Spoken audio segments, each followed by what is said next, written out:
Godox are well known for their great quality and surprisingly affordable lighting solutions for both photo and video. But did you know Godox makes microphones as well?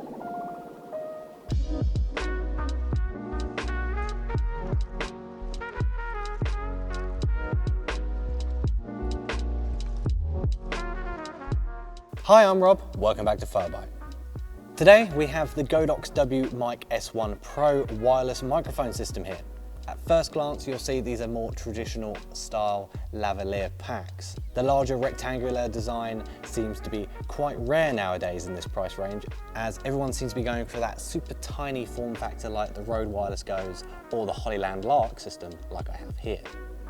The shape and size of these packs is probably partly down to the fact that they are UHF and not 2.4 gigahertz, but more on that a little later. We specifically have the Kit 2 version here, which means it comes with 2 transmitters, as there's also a version that comes with only 1. In the box you get this really nice carry case with these perfect cutouts to hold everything. 2 clip-on lavalier mics, a various amount of cables to plug into your camera or recorder, a cold shoe adapter for mounting a pack to your camera or anything with a cold shoe for that matter, and of course the transmitters and the receiver itself. The build quality of the packs is very nice. It's a mostly plastic construction, which I think is mostly to keep the weight down a bit, but it doesn't mean they cheaped out. The plastics are very high quality, just like you find in Godox lighting range. Looking at the front, you'll see the buttons to control both the transmitters and receiver, as well as a small but pretty bright OLED display. Something also quite rare to see nowadays is that these packs are actually powered by AA batteries. For a mic pack, this actually makes a lot of sense to me, as if you're using these on a long shoot and one dies, you can instantly swap out the batteries for new ones. Personally, I have a bunch of these rechargeable Amazon AA's and they work perfectly. And because it uses much larger batteries than what you could possibly fit into a tiny thing like the Hollyland or Rhodes, means they last very long. Depending on the quality and capacity of the batteries you use, of course. I've seen reports of these lasting somewhere in the realm of about 8 hours on a single set of batteries. But if you do run out of batteries, no need to worry, as you can still power these over USB-C with something like a battery bank, for example. Now, as I said earlier, this system actually uses UHF transmission. Compared to 2.4 gigahertz microphones, this can provide quite a larger transmission range, up to 100 meters. And with the 96 channels across 2 banks to choose from, these can be much less susceptible to interference. You can actually switch to high power and low power modes as well. Low power preserves the battery life while sacrificing slightly on range and signal strength, while high power offers a stronger signal for longer transmission distances or stability in environments with a lot of interference. But enough telling you about the range, how about we go out and test them? And as I've got these with me, I might as well compare them to the Hollylands as well. And as if by magic we're now outside. I found myself a nice stretch of beach to test the range of these microphones, and the first one I'm testing is the Hollyland, seeing as they're the ones I already have on me. It's a little bit windy, but hopefully that won't be too much of a problem. I've got the wind muff on and I'll just try and face the camera, face away from the wind more than into it. But yeah, if I start walking, you'll soon see when this microphone will fail.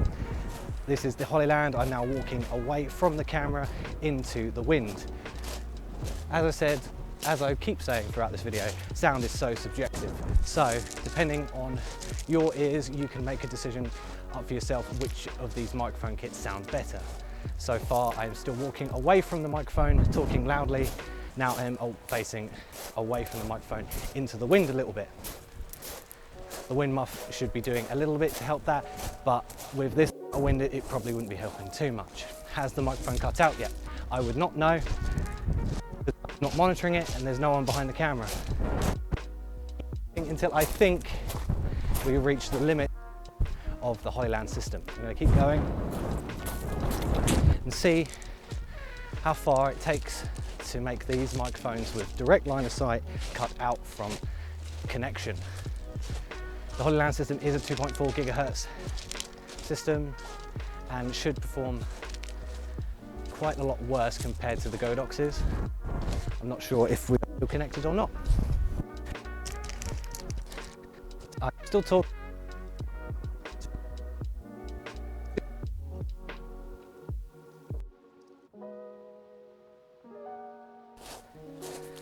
I don't know how much you would have heard of my ramblings as I was walking, because as I don't know what to cut out, but I was just thinking, I was holding up this little puck, trying to aim it at the camera to try and maintain a connection. That's probably one thing the Godoxes have going for them, is their big detachable antennas.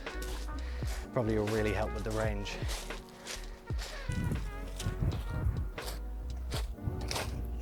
And here, now, we have the Godox microphones. I'm going to do the same test. I'm going to walk all the way up to the next joist and see if it still connects and if there's any dropouts or interference. Anyway, I'm going to start walking. I'm going to mostly stay towards the camera to avoid catching all that wind on the lav. The nice screen on the Godox microphone does give me a good indicator of my connection, so I should be able to see if it does drop out. Obviously I can't monitor the audio directly, but should be able to give me a rough idea of my connection. I imagine this will do this distance no problem when the Hollyland probably was dropping out a little bit here and there near the end of this distance. Well, yeah, I'm going to keep walking, continuing to walk backwards along this beach.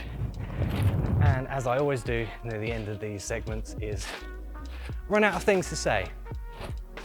So I'm going to just talk about the weather. It's lovely today, isn't it? Along the beach. Maybe a little windy for this, but what can you do? When I'm so close to the beach, I might as well use it here and there in a video. But yeah, I'm coming up to about the 3/4 of the way of the distance I went to Hollyland now. The Hollyland Lark, that is. If I am still connected, does it sound good? Let me know in the comments below. Do you prefer the sound of this over the Hollyland? If it range for a second, based on audio, what do you prefer the sound of? Do you prefer the sound of this? Obviously, this kit that Godox sent us comes with 2 transmitters, meaning that you can record into stereo, splitting the audio into both the left and right channels. This is great if you were interviewing 2 people, for example. But if you're just using one mic, you can record in mono, which will put the microphone track on both the left and right channels. As I always say when showing off audio products, sound is extremely subjective. To my ears, the lavaliers sound super clear. The omnidirectional nature of them means that they might not be super perfect in a very noisy environment, but have great dynamic range and clarity. It's hard to tell if they sound better than my Hollyland Lark system. At the very least, they are very comparable. I couldn't tell you which one I preferred, but the obvious extra range, battery life, and less interference would make me way more likely to choose these over a 2.4 GHz system. But with most mic systems, including these, if you don't like the sound of the lavaliers, you can just buy a new set of mics, or even a handheld mic from anywhere and just use it with the system. I could even use the Hollyland lavs with this system if I wanted to. I might want to get a smaller clip for the Godox lavs. As you can see, the clip is quite large, one of the largest I've ever seen. But I'm just kind of nitpicking, definitely not a deal breaker though. Obviously, comparing these to a smaller system like the Hollylands, you are definitely sacrificing size and portability. These would be much harder to hide on your subject, but by no means are very big. But compared to other traditional mic packs, these are actually on the smaller side. And obviously you don't get a built-in microphone on these packs. Not that you'd want to have one of these strung around someone's neck anyway, but that's just one of the benefits of the smaller systems, giving you a bit more versatility. The user interface leaves a little bit to be desired, however. Maybe I'm a little spoiled with how easy to use the Hollyland menus are, but I find myself having to dive through quite a few menus to change even simple things such as gain levels on these mics. This, along with the transmitters having very little control on them, however, does make it very hard to accidentally change settings. Whereas on the Hollylands, for example, the big dials are very easily to knock, changing all your levels without you even knowing. You can pick up the WMicS1 Pro for just over £200 at retail, or the Mic 2 kit we have here for just over £300. If comparing directly to the Hollyland system or a similar systems like the ever so popular Rode Wireless Go 2, for 2 mics you are looking at a little bit extra money. But what you get for the extra money is much more stability, especially at those longer ranges, and something every videographer wants, reliability. And if you compare these to other UHF options out there, these are definitely some of the most affordable. Thank you very much for watching our review on the WMicS1 Pro. as I keep hammering in, sound is very subjective. So I'd love to know your thoughts on how it stacks up. Let me know in the comments below. And as always, don't forget to like, comment, share, and subscribe. I've been Rob. This has been the Godox WMicS1 Pro, and I'll see you next time. Bye-bye.